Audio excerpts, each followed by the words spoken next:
Faut qu'on retravaille les fonds, c'est tout. Ouais, c'est le fils de France. Top. Donc, Je suis bien des fois ici avec nous, je parle en français en australien. messieurs, on démarre, allez.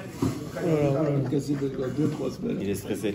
Michel Nichnas Adam Arbim Besimcha, c'est une Gemara qui n'est pas marquée dans le Shulchan Aruch. Michel Nichnas Av Memaatim Besimcha, c'est marqué dans le Shulchan Aruch. Première question, très simple. Pourquoi est-ce que ce qui est embêtant, c'est marqué dans le Shulchan Aruch? Ce qui n'est pas embêtant, c'est pas marqué dans le Shulchan Aruch. Pourquoi? Alors on va aller plus loin. Comment est-ce qu'on peut demander à quelqu'un d'être Besimcha? S'il est Sameach, il est Sameach. S'il n'est pas Sameach, il n'est pas Sameach. Je peux dire à quelqu'un, il faut que tu sois rassasié, donc il a une technique. Comment est-ce qu'il va faire? Il va manger. Je peux lui demander d'être triste, il va aller prier chez les Ashkenazim. Non, je rigole. Chez les Tunisiens, c'est suffisant. Il est là. Donc, comment est-ce qu'on peut demander... Il est déguisé, mon frère. Comment est-ce qu'on peut demander à quelqu'un, comment est-ce qu'on peut ordonner d'être Sameach? C'est où tu l'es ou tu l'es pas. C'est un sentiment, c'est pas quelque chose qui est entre tes mains. Et tout ce qui est sentimental, t'as pas de shlita dessus, t'as pas de pouvoir dessus. Donc comment est-ce qu'on peut demander à quelqu'un d'être Sameach? Pourquoi est-ce qu'on marque? Pourquoi est-ce que c'est marqué dans le sens où c'est marqué, c'est Marbi Besimcha, on rajoute de la Simcha. Nous, là, Yeshiva, on disait que le jour le plus triste de l'année, c'est la veille de Rosh Chodesh Adar.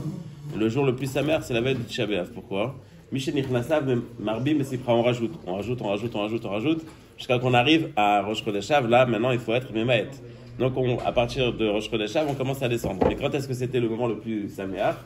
La veille de Rosh Chodesh Av. Michel Nichnasav, Memaatim Besimcha, dès que le mois de Av rentre, on va faire moins de Simcha, il n'y a pas marqué de limite. Donc, apparemment, on devrait aller jusqu'à la veille de Rosh Chodesh Adar. Donc, est-ce que c'est bémet comme ça? Bon, pour expliquer un peu tout ça, il y a encore d'autres questions sur cet enseignement. J'aimerais avoir une définition de votre part. Qu'est-ce que vous définissez comme une Simcha? Qu'est-ce qui est défini comme Simcha? Une organisation particulière quand ton cœur est s'ouvre. Quand ton cœur il s'ouvre? Je sais pas, quand tu réussis. Quand tu réussis. Ok. Combien de fois dans la journée ça vous arrive? La banane. Mais pour de vrai, là, maintenant, pas faire, oublier que c'est enregistré. Pour de vrai, combien de fois par jour on se sent sa mère? À chaque clic sur Booking, il y a un...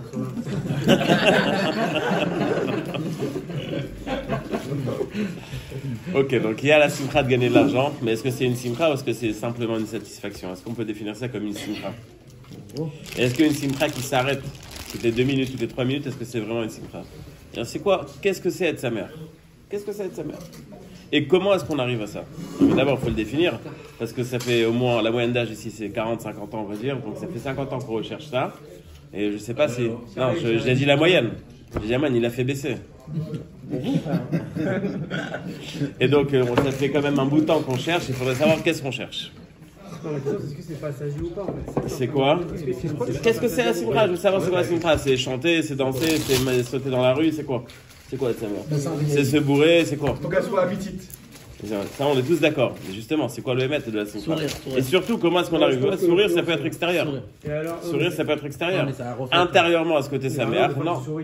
Tu peux être les deux, mais être seulement en train de sourire alors qu'à l'intérieur ça va pas, t'es pas sa mère, ça c'est sûr. Au contraire, tu as le grand écart entre ce que tu présentes et ce que tu es vraiment, donc c'est forcément pas sa mère. Donc, qu'est-ce que c'est être sa mère et comment est-ce qu'on arrive à ça? On a une Mishnah jusqu'à quelle heure j'ai au fait? Voilà, 11h30. 11h.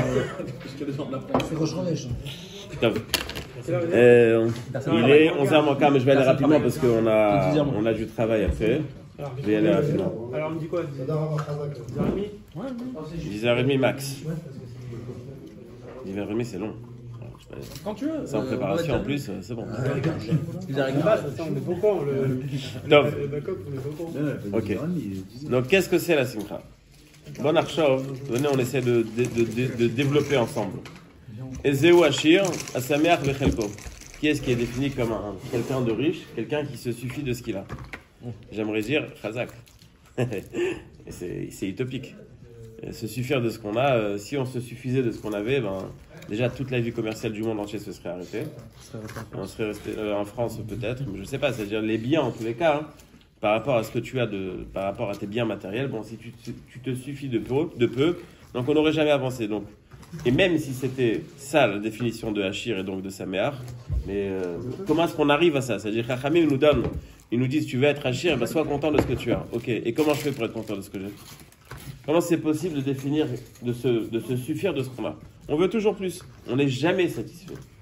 Surtout dans le matériel. Dans le spirituel, on se satisfait rapidement, ce qui est dommage. Mais dans le spirituel, dans le matériel, on n'est jamais satisfait. Donc comment est-ce qu'on peut dire à quelqu'un, tu veux être sa mère? Ben suffis-toi de ce que tu as. Ok, mais j'aimerais bien me suffire de ce que j'ai. Comment est-ce que je fais pour me suffire de ce que j'ai? Top. La réponse, elle est très simple, mais elle est d'autant plus simple qu'elle est compliquée à appliquer. Quelqu'un qui est vraiment Ma'amin Bachem, il se suffit de ce qu'il a. En général, pourquoi est-ce qu'on n'est pas content de ce qu'on a ou pourquoi on essaye d'avoir plus? Parce qu'on a peur du lendemain. Parce qu'on se dit, mais attends, lui il roule en Porsche, pourquoi pas moi? Donc on est en train de regarder ce qui se passe autour, ou on a peur de, j'ai 5 filles à marier, donc ça va me coûter cher. J'attends encore le garçon, mais j'ai 5 filles à marier, ça va me coûter très cher. Donc on est, pardon? Non, pas cher. Enfin, moi j'aurais bien voulu avoir aussi 5 filles. C'est une bracha de toutes les façons. Masheba, Baruch Haba. Dans tous les cas, quelqu'un qui n'est pas Ma'amin, donc il a toujours ce qui est défini dans les Sifrei Moussar, la Dehaga Shel Machar. Il est tout le temps en train de se préoccuper de ce qui va se passer. Et plus il sera algérien, plus il va devoir cadrer. Non, tu vas gauche. Non, c'est une placard. J'ai 2 vies aujourd'hui. Je ne comprends pas pourquoi on devrait avoir peur du lendemain, parce que l'autre il a une porte. Peut-être qu'on a non, c'est 2 choses différentes. On a peur du lendemain parce qu'on a peur du lendemain. C'est d'avoir Echad. Et on a envie d'avoir plus parce qu'on se dit si lui il peut, ben moi aussi. Et donc je vais être jaloux, et donc je vais m'énerver, et donc je vais travailler plus, et donc je vais être moins avec mes enfants, et donc je vais rentrer, je vais faire la gueule avec ma femme, etc. Tout ça parce que une chose j'ai oublié. Maché Megiali, Yagiali, fait Maché Lo. Tout ce que je suis censé recevoir, je l'aurai, même s'il y a toute la terre qui ne veut pas me le donner. Si Hachem a décidé de me le donner, je le recevrai. Et si il y a quelque chose qui ne me revient pas de droit, je peux tenir tête pour l'avoir. En fin de compte, je ne l'aurai pas. Donc quelqu'un qui veut calmer ses envies, quelqu'un qui veut calmer ses ardeurs, quelqu'un qui veut travailler normalement, sans être complètement Meshorbad, complètement asservi à son travail et en vérité à ses envies, plus t'es Ma'amin, moins tu vas être asservi. Plus t'es Ma'amin, moins tu vas être stressé. Plus tu vas être Ma'amin, plus tu seras sa mère. Parce que t'es tranquille. Tous tes besoins, c'est déjà calculé. Il y a une Gemara qu'on connaît tous, qu'on répète, mais qu'on n'arrive pas à vivre. Akol bidei shamayim, chutz mirat shamayim.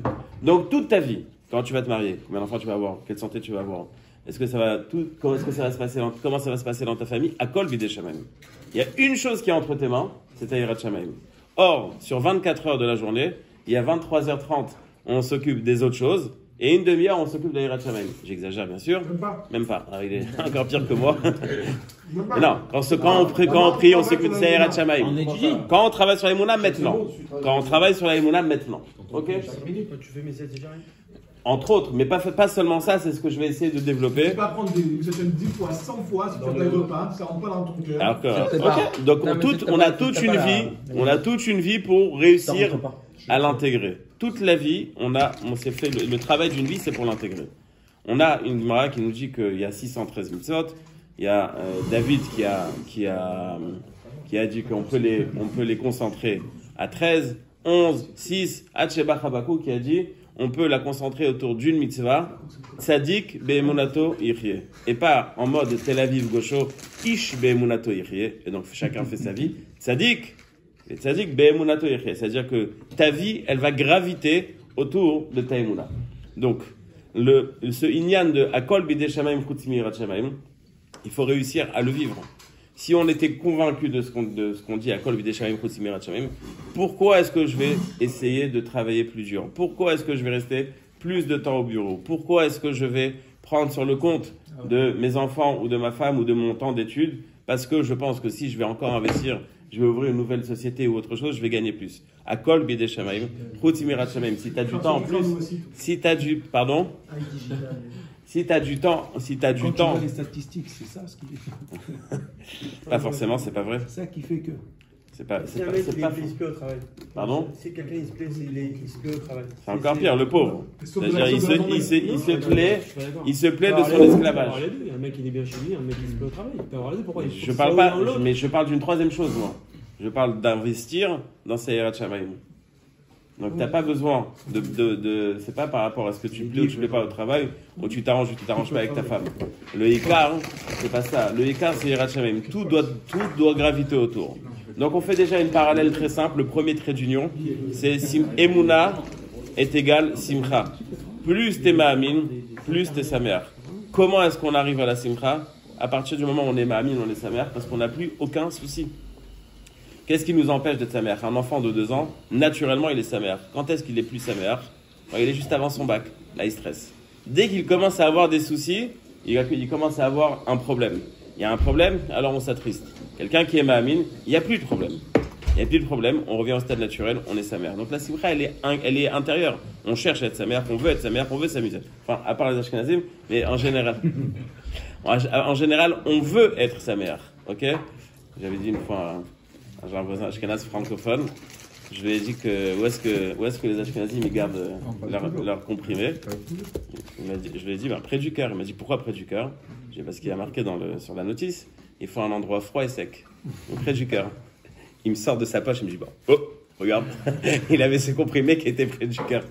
Donc la simcha c'est quelque chose de naturel, ne pas l'abîmer. Quelqu'un qui est ma'amin, il revient à son stade naturel, il est tranquille. Donc si on a déjà fait une parallèle entre la simcha et la emuna, on sait comment devenir sa mère à partir du moment où on est ma'amin plus. La shéla c'est comment on est ma'amin plus, c'est ta question. Comment est-ce qu'on va approfondir sa emuna? Alors, cette solution là. Attendez, c'est la première mitzvah des 10 commandements. Anochi Hashem Elokecha Asher Titcha Meretz Yisrael. La première mitzvah, c'est l'expérience. L'expérience, quelle expérience? L'expérience avec la vie, tu vois ça. Donc tu commences à prendre des claques. Et si je veux pas prendre de claques? Non, pas des claques. Non, faut juste. Tu vois que tu t'es stressé pour ça. Donc ça veut dire c'est une mitzvah que tu es censé faire, mais tu attends qu'elle arrive tout seul. Quand est-ce que tu vas être ma'amin dans Dieu? Quand ça va arriver par hasard, tu vas voir que ça va bien. T'es pas ma'amin et à la fin. Quand ça arrive, combien de fois par jour et comment est-ce qu'on le fait? Soyez créatifs. On a une mitzvah. Une mitzvah, la première des 10 commandements. Tout le monde se lève, on a dit les 10 commandements. Ok, la première, c'est d'être ma'amin. Ok, quand est-ce que vous avez été mekayem cette mitzvah la dernière fois? C'est plus simple comme question. Israël, deux fois. Quand tu te lèves de Khazak. matin, déjà tu t'es vivant, t'es en bonne santé.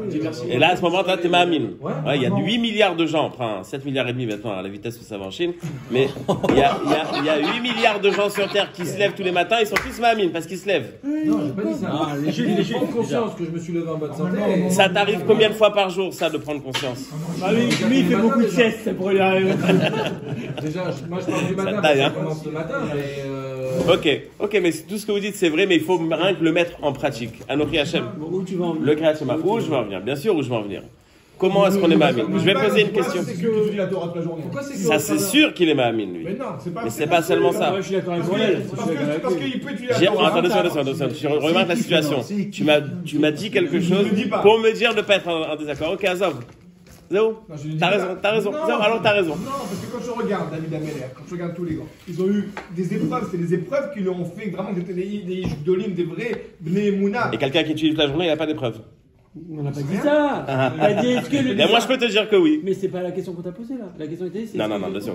Vous parlez de deux choses différentes. Ah, moi je suis pas quelqu'un qui est sa mère. Il m'a dit ne me dis pas que être ma'amin, c'est quelqu'un qui étudie toute la journée. Toute la journée. Ça suffit pas. Voilà. Fais l'expérience un mois, après tu Rentrer m'appelles. dans le monde, rentrer dans le. Ah, là, on commence à rentrer dans les marques Rabat et pas Rabat. Ok, on va en parler, mais laisse à la fin. Laisse à la fin. L'expérience, et moi, je trouve que c'est quelque chose qui fait vraiment travailler la mouille. Et tu crois que quelqu'un qui étudie toute la journée, il est où? Il est sur la Lune? Non, c'est l'expérience. Tu sais pas. Et Et attendez 2 secondes, on fait un débat ou on fait... Non, allez-y, en débat. 5 minutes sur la montre, vas-y. Moi la question, excuse-moi, j'ai compris qu'il disait celui qui étudie toute la journée, c'est pas forcément celui qui est sa mère toute la journée. C'est ça que j'ai compris. En fait, je suis d'accord. Alors, je vous conseille de lire une lettre du Chazonish ou d'essayer de faire l'expérience, mais l'expérience, ce sera plus dur. Le Chazonish il a écrit une lettre où il définit les niveaux de personnes qui étudient une heure d'affilée, sans s'arrêter, sans regarder son téléphone. 2 heures, 3 heures, 4 heures, 5 heures, il monte échelon par échelon combien de temps et chaque étape que tu es en train de vivre. Après, plus tu as étudié d'heures d'affilée, le sentiment que tu vas avoir. Donc l'expérience d'étudier 12 heures d'affilée, je vous demande pas. De lire la lettre du Chazon Ish, ça prend 5 minutes, essayez. Et on va voir si celui qui a étudié 12 heures par jour, il est pas sa mère. Bonne nuit. Quoi, il est sa mère après 12 heures. Top. Quelqu'un qui s'amène, c'est quelqu'un qui arrive à avoir le top dans chaque chose, c'est tout. Le second, on a dit pour l'instant, j'ai donné une définition très simple, on est tous d'accord. Ma'amin est égal sa mère. Maintenant la question c'est, ok, Ma'amin. On est Ma'amin, on n'est pas Ma'amin. Donc on est tous Ma'amin et pourtant vous n'êtes pas tous sa mère. Enfin, on n'est pas tous sa mère peut-être. Donc la question c'était de savoir c'est quoi Ma'amin. Donc celui qui est Ma'amin est sa mère pour toi? Ouais. Non. Oui, parce que vous savez pas c'est quoi Ma'amin. J'ai demandé c'est quoi Ma'amin. Ma'amin, c'est conscience que c'est quoi Ma'amin? Asbo, bon idbonen. Hachem te veut que du bien. Elle s'affecte, tout ce que t'as, c'est bien. Tu vas Ben Nachman là-bas, ça y est. Ok. Tout ce qui lui arrive, c'est Minachem. Et c'est bien, c'est pas juste Minachem, c'est bien pour lui. Alors, regardez, c'est pas compliqué. Comment est-ce qu'on est Ma'amin? Je vous pose une question très simple. Je vais demander est-ce que vous croyez? Oui. Est-ce que vous êtes quand même la mitzvah d'Aïmouna? J'ai pas reçu de réponse claire. La question, elle est plus profonde que ça. Et la question, elle est posée sur le Rambam. La première mitzvah que le Rambam ramène dans le Sefer HaMitzvot, dans le compte des mitzvot, c'est d'être Ma'amin. Et tout le monde pose une question très très simple. C'est paradoxal. De demander à quelqu'un de croire, ça veut dire qu'il ne croit pas, tu lui demandes de croire. Bah, s'il ne croit pas, comment tu veux qu'il croit? Et s'il croit déjà, bah, il n'y a pas besoin de lui donner une mitzvah de croire. Donc c'est paradoxal. Im yesh metzave, si tu sais qu'il y a quelqu'un qui te dit de croire, bah, tu crois déjà qu'il existe. Donc tu n'as plus besoin d'avoir l'obligation de croire. Et si tu ne sais pas qu'il existe, bah j'y crois pas. Il me dit, t'amin, mais je ne crois pas que tu existes. Donc comment est-ce qu'on peut me demander de croire? C'est qui me demande de croire? S'il y a quelqu'un qui me demande de croire, donc je le connais, donc il existe, donc je crois en lui. S'il n'existe pas, il peut me dire jusqu'à demain, crois en moi. De toute façon, tu n'existes pas. Donc si on croit en Dieu et on croit qu'il nous a donné la Torah, j'ai pas besoin de t'enseigner, crois en moi, parce que je crois déjà en Dieu. Si je crois pas en Dieu, prends ta Torah, va t'amuser avec. Moi, je vais aller aux Bahamas. Comment est-ce que ça marche? C'est pas binaire comme. Ouais, mais je suis d'accord, ça, tu c'est prends trop des compliqué. raccourcis très forts. C'est-à-dire que des fois, tu peux te souvenir et tu dis ah oui, c'est vrai, t'as une prise de conscience. Et à ce moment-là, et c'est pour ça que le premier commandement aussi, il est là. C'est quoi? De temps en temps, si Non, ça pas de t'arrive temps en par temps. hasard d'être mythomaire. Ça t'arrive par hasard, mais des fois, tu oublies un petit peu. Mais 2 secondes, donc c'est-à-dire, 2 secondes, on va prendre ta définition. Ma'amin, c'est quoi? Je crois, techniquement dans ma tête, je crois. Des fois, j'oublie, et il faut me rappeler que je crois. C'est ça la mitzvah.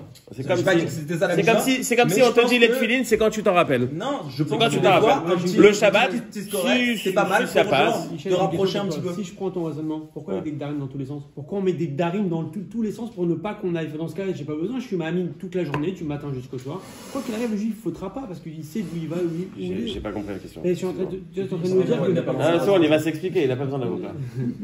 Je suis en train de te dire que si je prends ton raisonnement, tu sais où t'es Ma'amin, d'accord? Et ça y est. Moi, j'ai posé une question. J'ai pas de raisonnement, j'ai posé une question. Bah, Comment est-ce qu'on peut t'obliger à être Ma'amin? Qui est-ce qui m'oblige à être Ma'amin? Si je noir crois. au blanc, c'est ce que je suis en train de dire. C'est ce que Ne prenez pas les mots, prenez le fond.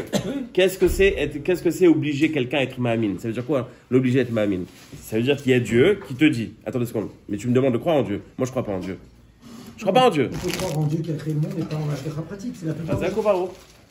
Ok. Là, oui. Là, on passe à une autre étape. Donc, croire en Dieu, c'est un fait. C'est un fait, c'est facile. Mais de te dire que ça m'engage à quelque chose, pas simplement qu'il est en mode Ashgacha pratique, que ça m'engage à quelque chose, là, ça devient compliqué. Et donc, c'est pour ça que quelqu'un qui te dit je suis Ma'amin Balev, ça veut rien dire. C'est-à-dire quoi, t'es Ma'amin Balev? C'est-à-dire, L'essentiel, c'est le je vais cœur. faire, mais voilà, là, j'ai un bon cœur. Ok, mais ça veut rien dire. Et moi, je te dis, j'ai un bon cœur, viens manger chez moi. Je te dis, c'est quoi, j'avais très envie de te préparer à manger. Eh, mais tu vas rester sur ta faim. Mazenikra, je crois, anima amin balev. Donc, la Emouna, c'est très simple. La Emouna, c'est très simple, exactement. Je vais parler de Ve'afta. Là, je vais aller dire un petit truc, Raval, pour ouvrir les portes. Aval, la Emouna, c'est très simple. Donc, la Emouna, c'est pas de s'arrêter de dire, je crois en Dieu. Zegam chelek. Mais que chaque personne qui va faire une mitzvah, il va approfondir sa émouna, je m'explique. On va prendre l'exemple de Ve'afta l'Erecha Kamocha, ok? Ve'afta l'Erecha Kamocha, ça fait partie des mitzvahs que je définis comme les mitzvahs des jambons. Des jambons cachers, mais des jambons. Des mitzvahs qui sont Ben Adam Lachavero. Ve'afta l'Erecha Kamocha, tu dois aimer ton prochain comme toi-même. C'est une bonne blague. Tu dois aimer ton prochain comme toi-même. Parce qu'on n'est pas forcément tous pareils, on n'est pas forcément tous amoureux l'un de l'autre. Et encore une fois, c'est une mitzvah sentimentale. Comment est-ce que je peux aimer la personne? Comment tu peux me demander d'aimer alors que j'aime pas? Si j'aime, j'aime. Si j'aime pas, j'aime pas. Comment est-ce que tu peux me demander d'aimer quelqu'un d'autre? Mais Ve'afta l'erecha kamocha, elle te dit, attends, tu sais pourquoi est-ce que je te demande de l'obliger, moi Hachem, de l'aimer, pardon? Parce que pourquoi est-ce que tu l'aimes pas? Parce que tu penses qu'il est différent, qu'il est comme ça et qu'il est comme ça. Mais si tu te rappelles qu'il y a quelqu'un qui a créé le monde, et si tu te rappelles qu'il a créé des gens qui sont différents, et si tu comprends que chaque personne elle a une importance dans le monde, et si tu comprends que le jour où tu as été créé, c'est le jour où Hachem il a compris que le monde ne pouvait pas continuer sans toi, de la même manière. C'est la même chose que pour chaque personne qui t'entoure, le monde ne peut pas continuer sans les personnes qui t'entourent autour de toi. Donc si tu recentres ta vie, si tu la recadres et tu comprends qu'il y a un Dieu, donc tu comprends que tous ceux qui existent, ils sont là par intérêt. Donc si tu comprends que Hachem veut qu'il soit là, et que tu es conscient de la présence de Dieu, c'est normal que tu dois l'aimer. Mais pas parce que tu vas te forcer à l'aimer. Plus ta conscience de Dieu, elle est forte, plus tu vas pouvoir être capable d'aimer les autres. C'est pas en mode, comment on appelle ça, le truc chrétien là, comment ils appellent ça Non, ils ont un terme. Le chrétien, je regarde David toujours. Le catéchisme, quand il était petit, le pauvre. Algérien, c'est tout comme. Comment on appelle ça la charité chrétienne. Charité chrétienne. Bon, je précise quand on parle de David, pour ceux qui ne te voient pas, c'est David Kalfa.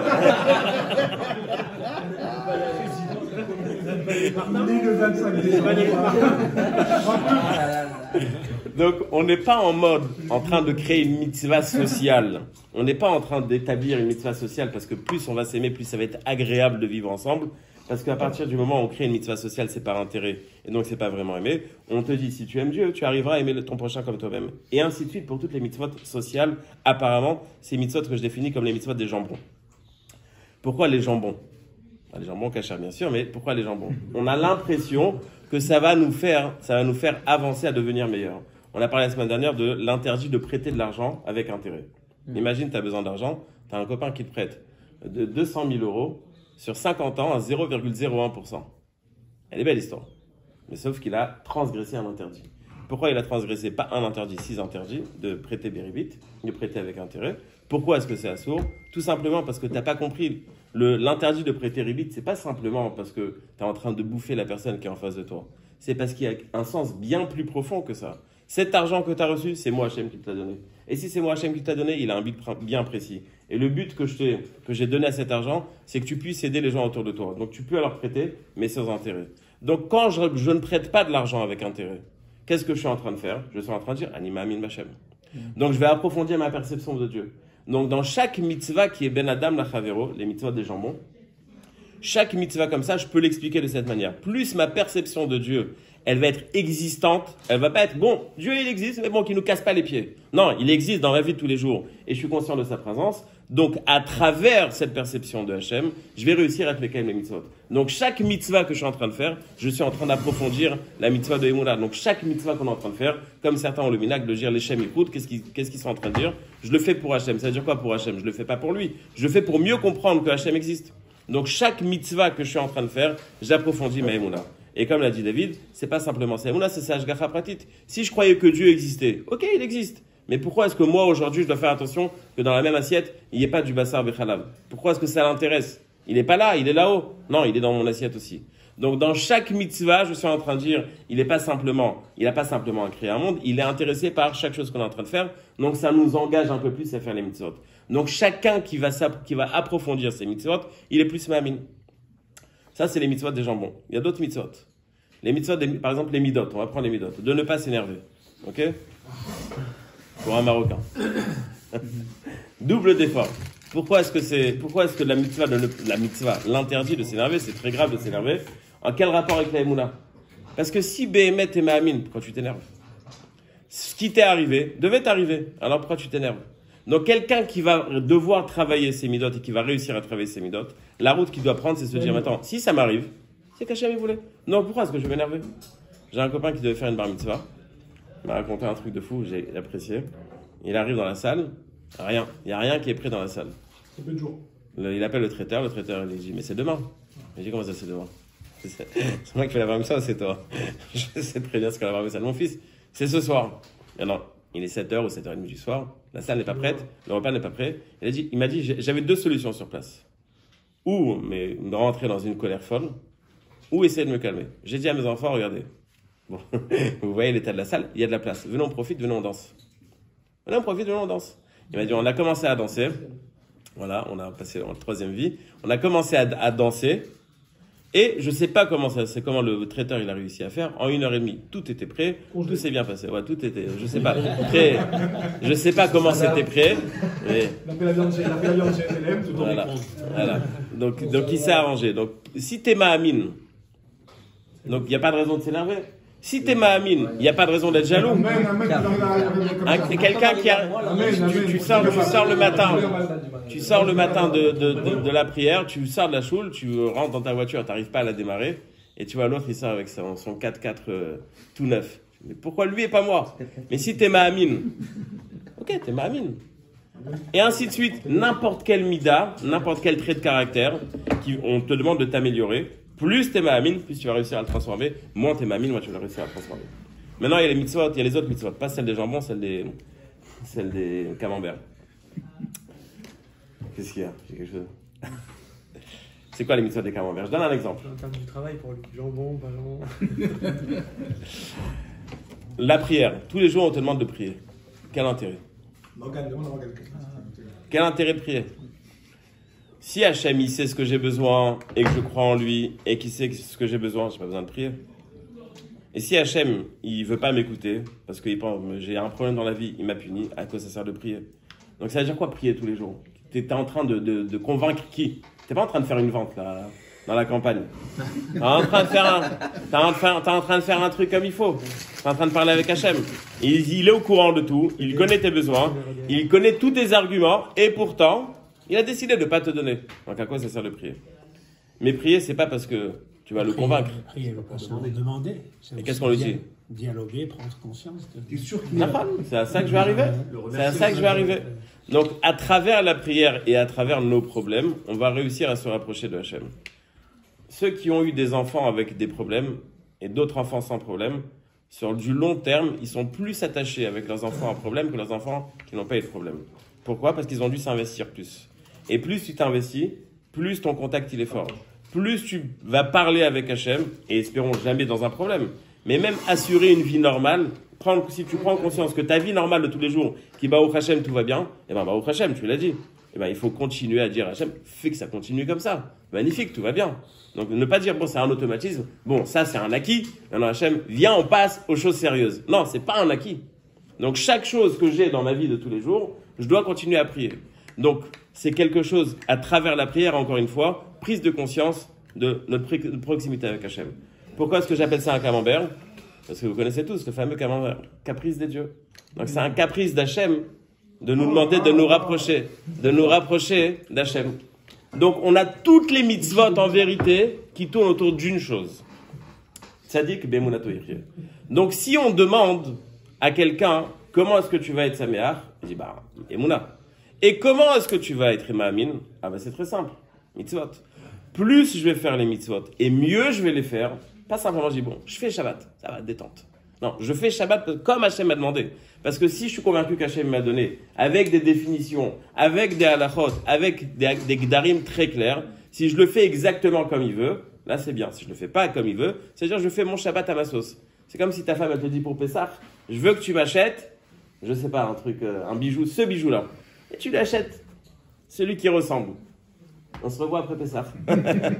Ou même le soir même, si t'as pas où dormir. Donc quand Hachem, il te donne des mitzvot, il te les donne avec une définition. S'il te les donne, ouais, il vaut mieux ne rien acheter dans ce cas-là. Et donc il te le donne avec une définition. Il te le donne avec une définition parce qu'il veut que tu fournisses un effort pour te rapprocher de lui. Et pas simplement pour te rapprocher de lui, pour que dans ta perception, tu te rapproches de lui. La question de départ, c'était, qu'est-ce que c'est la simcha? La réponse, Emouna. Question d'après, comment est-ce qu'on arrive à la Emouna? Réponse, les mitzvot. Mishen Nichnas Hadar, Marbim Besimcha. Donc on te dit en Hadar, il faut rentrer, il faut développer la simcha. Alors, à travers ce qu'on a dit, donc il faut rajouter les mitzvot. Il y a de la place encore à Beth Midrash, celui qui veut rester jusqu'à 11h, il peut rester. Mishen Nichnas Hadar, Marbim Besimcha. Pourquoi est-ce que c'est le seul mois où on te dit que depuis le début du mois, tu dois être Marbé Besimcha? Entre parenthèses, Halakha le Maaseh. Enfin, je ne sais pas si je peux appeler ça Halakha le Maaseh, Mais Maasit, Reprem Kanievski, tous les jours, il prend un verre de vin, à partir de demain. Il dit que le Aleph Adar, Michel Nichnas Adar, c'est pas Rosh Chodesh Adar, c'est Aleph Adar, c'est demain. Aujourd'hui, on est le 30 Shvat. Ok, voilà. Ça, c'est les mitzvot que les hommes adorent. C'est le genre de mitzvot que tout le monde est d'accord. Donc, demain matin, tu ramènes le Chaïm après la tefila ou pas? C'est le matin. C'est le matin. Bah, pour vivre toute la journée Bessimcha, il vaut mieux commencer. Voilà. Il vaut mieux se lever du bon pied. Ok, Michel Nichnas Adar Marvi Bessimcha, donc tout le mois jusqu'à Rosh Chodesh Nissan, ça va te coûter cher. Non, Marbi Bessimcha, c'est qu'on ne s'arrête pas. Donc on a posé plusieurs questions sur les termes employés par Michel dans la phrase Michel Nichnas Adar Marbi Bessimcha, mais avant ça, j'aimerais faire le lien entre Adar et le Inyan de la Emouna, donc de la Simcha, donc de la Emouna. Pourquoi est-ce que c'est en Hadar qu'on demande d'être marbé, Bessimcha, slash Emouna, slash mitzvot? Historiquement parlant, la première fois, quoi? Évidemment, il y a un lien avec Purim. Non, mais peut-être il y a autre chose. Pas que Purim, c'est non, la question. Mais même avec Purim, Michel Nichnas Nissan, on ne te dit pas Marbim Bessimcha, alors que Pessah, c'est une fête magnifique. Donc il n'y a pas de lien depuis le début du mois. Alors que Hadar, il y a un mois depuis le début du mois. Pardon? Surtout que Nissan Pessah, c'est la Emouna. Nachod, mais c'est deux niveaux de Emouna. Ils ont reçu la Torah Bessimcha, ouais, sûrement. Kafa de Makegit, mais c'était Bessimcha, ouais. Ah, Shavuot, tu dis? Mais alors prends depuis le début du mois. Top. Ok, Michel Nichnas. La naissance de Moshe. Ouais, c'est son décès aussi, mais bon. Et donc, non, plus ça, non, il a raison, c'est sûr que c'est lié à Purim. Mais qu'est-ce qu'on a vu à Purim et pourquoi est-ce que depuis le début du mois? À Purim, c'est la première fois qu'on a appris une leçon qu'on n'avait pas eue jusqu'à ce moment-là. Et cette leçon, c'est celle qui nous a entretenus dans notre galoute. La première fois que le peuple juif, après être entré en Israël, se retrouve en galoute, c'est à l'époque de Mordechai et Esther, entre le premier et le deuxième Beth Amikdash. Ok? Bien que Hanouka dans l'année c'est avant Purim, mais Hanouka dans l'histoire c'est après Purim. Donc la première fois qu'on se trouve confronté à une situation où on a besoin de voir la présence de Dieu, quand on était déjà en Israël, quand on a déjà vécu des miracles incroyables, et on se retrouve en galoute, la première fois que ça arrive, c'est le jour de Purim, enfin l'époque de Purim. Maintenant, le miracle de Purim, c'est pas un miracle habituel. Nous, on était habitués à des films hollywoodiens. Ça veut dire, il y a un problème, allez, vas-y, on coupe la mer. Allez, il y a un problème avec les Égyptiens, tu vas voir, je vais éradiquer le problème. Là, il n'y a rien qui s'est passé. En vérité, si on n'avait pas la Megillah, bon, c'est une histoire comme beaucoup d'autres qu'on aurait pu vivre. Peut-être, il y a certaines qu'on connaît, il y a certaines qu'on peut voir clairement. Je donne un exemple très simple. Tornit Amea de Trump. Donc, il y a 3 personnes qui vont la présenter. Il y a Friedman, Greenblatt et comment il s'appelle le troisième, Kushner. Donc il y a 3 juifs qui sont en train d'essayer de faire la paix entre les juifs et les arabes. Je ne sais pas si ça vous choque pas, mais moi ça me choque. Ça veut dire que c'est incompréhensible. Les États-Unis qui sont en train de défendre un pays depuis 50 ans, mais on est 7 millions sur Terre. Il y a un sondage qui a été fait aux États-Unis. La taille, quelle est d'après vous la terre de l'État d'Israël? Alors il y a, je crois, 50% qui l'ont dit aussi grand que les États-Unis. Enfin, il y a 20% qui savaient que c'était tout petit. C'est-à-dire qu'il y a des trucs qui sont incroyables. Maintenant, on a l'impression que c'est normal, mais c'est pas normal. Je sais pas si vous avez lu l'histoire un petit peu. Jusqu'à 67, la France était comme les États-Unis d'aujourd'hui par rapport à Israël.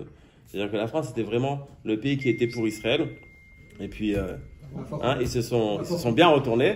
Mais en tous les cas, il y a des choses qui se passent dans le monde et qui doivent nous faire réfléchir, ou même si on ne le voit pas clairement, si on ne voit pas de miracle, si on ne voit pas de miracle flagrant comme on a vécu, mais le fait d'être là aujourd'hui, c'est un miracle qui n'est pas aussi flagrant qu'avant, mais celui qui veut voir la main de Dieu, il peut le voir à chaque seconde, et même l'histoire personnelle de chacun.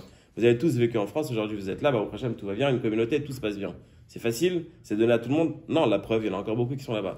Donc, dans notre vie naturelle, on peut voir la main de Dieu. Celui qui a eu la chance, et celui qui est capable, et celui qui a réussi sa Aliyah. Donc, il peut voir la main de Dieu.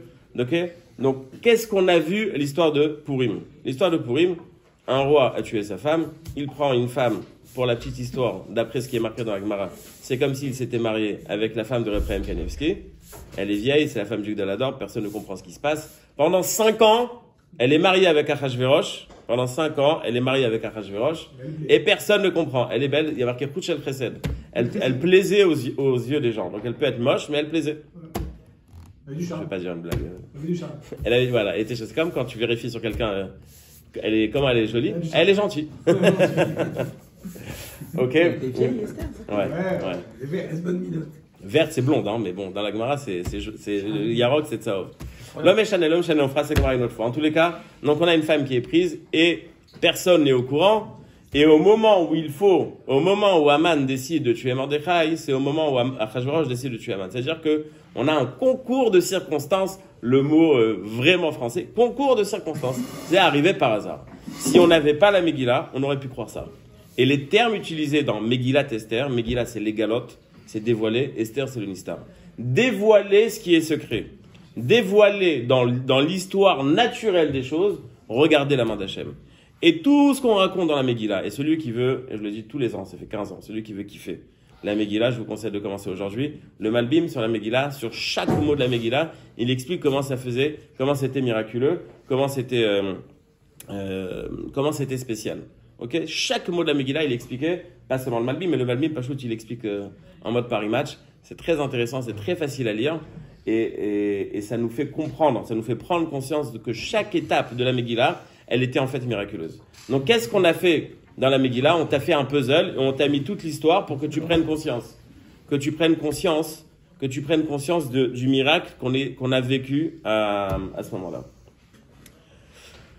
Megillat Esther, les galotes et Anistar, dévoiler ce qui est caché. Donc à Purim, historique, c'est la première fois que Dieu se dévoile sans se dévoiler. Donc il est caché et on te demande de le voir dans le naturel. De le voir, même si tu le vois pas forcément. Tu as l'impression que c'est normal. Maintenant, on comprend que ce qui est arrivé, c'est pas par hasard. Tout ce qui est arrivé, c'est par Hachem. Donc, c'est un travail de réflexion, de comprendre, de voir quelque chose de surnaturel dans le naturel. C'est un travail de réflexion. Ce travail de réflexion, il faut l'anticiper. Et c'est pour ça que Michel Nichnas Adar Marbim Besimcha. Si tu veux être marbé de la Simcha, si tu veux comprendre et donc être plus Mahamin, réfléchis. Alors, c'est vrai qu'en Nissan, on a eu un miracle. Mais ce miracle était surnaturel, on l'a vu, c'était flagrant. On n'a pas besoin de réfléchir, on n'a pas besoin de commencer depuis Rosh Chodesh Nissan, bien que dans la Haggadah, vous allez lire qu'il y avait un avis qui a dit peut-être qu'il faut commencer depuis Rosh Chodesh. Yachol, mais Rosh Chodesh, Talmud Lomar, Bayom Hazeh, Yachol. Vous vous rappelez?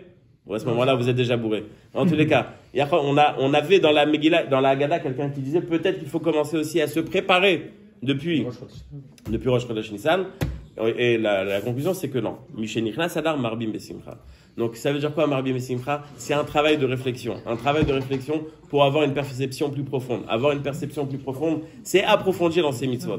Maintenant, quand vous sortez, on va terminer dans 2 minutes. Batachles, en conclusion, qu'est-ce qu'on doit faire? Qu'est-ce qu'on doit faire, en conclusion? Pas se dire, bon, je dois réfléchir. Non. C'est de faire la halakha comme elle se doit au centimètre près. Parce que quelqu'un qui fait de l'à peu près, il se dit, bon, on va s'arranger. C'est bon, Hachem, il oublie. C'est bon, Hachem, il fait pas attention. Non. Ce que Hachem t'a demandé de le faire, il t'a demandé avec une définition claire. Et si tu ne le fais pas comme ça doit être fait, alors tu fais de l'à peu près. Donc, t'es ma'amine à peu près. Donc, si ton banquier, il te dit, tu appelles ta banque, tu lui dis combien dans le compte? À peu près, je sais pas. Mais si tu changes de banque tout de suite. Tout le temps, avec tout. C'est quoi tout le temps? À peu près, toujours à peu près. Eh ben, c'est un travail. C'est pas grave si on est né tunisien. On peut se travailler. Non, mais ça veut dire que... La Chassidoute, il explique pourquoi en vérité il faut faire tout exactement. Il dit qu'en vérité, il marque entre les juifs et les goïms. On voit chez les goïms en général, chaque chose qu'il fait, c'est rouhani. Il veut s'approcher d'Hachem, c'est rouhani. Le goy? Le goy.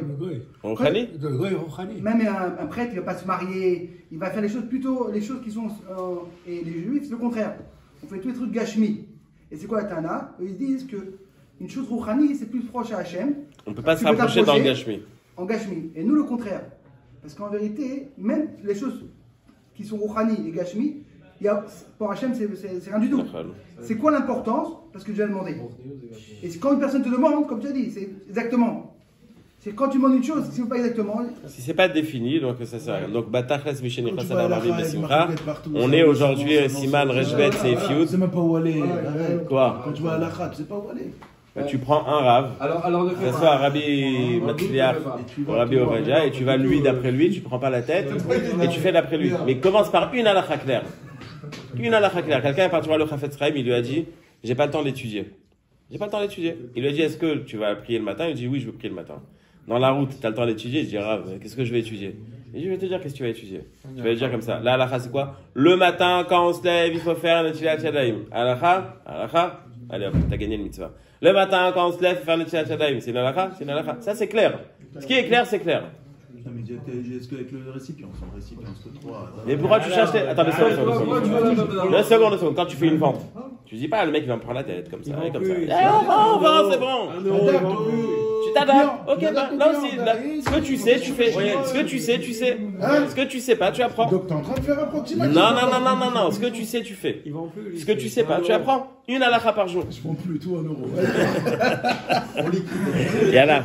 Michel Nichlas Adam, Arvim Besimcha, Bezrat Hashem.